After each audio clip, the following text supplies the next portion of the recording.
there is a global rise in demand for energy and electricity, and Africa's uranium is a lot more accessible than other uranium mines in the rest of the world. So in that respect, it is gathering a lot of interest from the corporate world and from investors generally. So we've got a lot of, there's a lot of prospect then for African uranium production, but of course uranium is an emotive commodity as well and can be open to abuse. Are we controlling it well enough in Africa, do you think? No, I don't think so. I think it is really mainly up to the industry at the moment. The industry is the only part of the uranium mining sector that has the capacity to improve the sustainability of mining. In my opinion, there needs to be global consultative processes on by the government and by civil society to set the perimeter within which mining companies in the uranium sector should operate. Because of its strategic and, as I said, emotive nature of the commodity, is it government that needs to get involved? Is it a corporate governance issue, or do both have to come together in order to control this production and where the uranium goes, for example? I don't see any reason for any part of this process to be excluded. I think that industry should definitely participate in a consultative process, but yes, in terms of governance, I say that governments should initiate the processes to set a perimeter within which uranium mining should take place in African countries. Yes, exactly, and where the uranium goes, of course. I mean, I'm sure there, in the darker days of African development and mining development, I would have thought that it might have been open to abuse. Presumably that has stopped now. I wouldn't say so. There is still some artisanal uranium mining happening, and I don't think that African governments really have the capacity to control this, and this is something that international organizations should definitely look into. From a South African point of view, uranium has in the past, I think anyway, and correct me if I'm wrong, almost been a byproduct of things like the gold mining industry, but has that changed now? Are people targeting single mines, and can it be mined singly? It can't in South Africa. South African uranium is a byproduct of gold and copper mining. It's in the same rock, and it will stay this way. But it doesn't mean we don't have very large reserves. In a global context, what are our reserves like? It depends at which price you look at the uranium reserves, but I would say between 4 and 5% of global reserves. That's quite a lot of uranium. Yeah, okay. So that's it's an important byproduct. I mean, with the difficulties in the platinum and particularly in the gold mining industry in South Africa, obviously becoming very important. What's been the price trends recently? The commodities under pressure at the moment. But what about the longer-term trend of uranium prices? It's very difficult to tell with the global debates on the nuclear industry generally.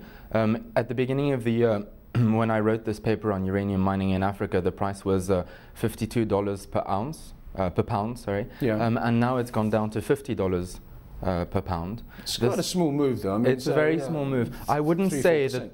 I would say that the uranium price is stable at the moment, and in particular in Africa, it really won't affect the interest of mining uranium in Namibia, Malawi, Niger, or South Africa, because the commodity is accessible, the rock is accessible a lot more than, say, in Kazakhstan or Uzbekistan or Canada or Australia. Which other countries in Africa are important in terms of uranium production? I mean, are there some where there are mines that are just going to be uranium mines, or as in the South African case, is it all going to be a byproduct of other commodities? At the moment, except for South Africa, the 3 other uranium producing countries, Malawi, Niger and Namibia, all have open pit mines. Those are open mines where you mine directly from the rock. It's difficult to say because in the countries where there could be uranium mining, such as Tanzania or Zambia or Mali or the Central African Republic, mining hasn't started yet. So the Central African Republic is the object of a lot of attention from Areva, and I think that's going to be an open pit mine. But there are large reserves in countries that are being explored but that are not being exploited yet. What about projects going forward? I mean, previous experiences of uranium mining in Africa obviously governs what's going to happen in the future. Have things changed? Is there a sort of change of attitude towards uranium mining, the way it's done, the way it's governed? That's very difficult to answer. I think that companies are generally becoming more sustainable. The traditional companies operating in Africa, like Palladium or Uranium One or AngloGold Ashanti or Areva or Rio Tinto, there are new actors, Chinese, Indian, Russian interests in Africa, and it is... Is that dangerous, the fact that other people are coming in? I mean, could they be using the uranium or seeking to control uranium production in Africa for not nefarious means, but for means that might not exactly be kosher, if you see what I mean? Absolutely not. I really think that they're trying to answer their own demands in increased energy and electricity production. It is in our interest, in South Africa's interest, in Africa's interest, to include them in these policy dialogues and these consultative processes that I mentioned, to make sure that they adhere to the global charts of ethics and sustainability that exist in the corporate world for uranium mining.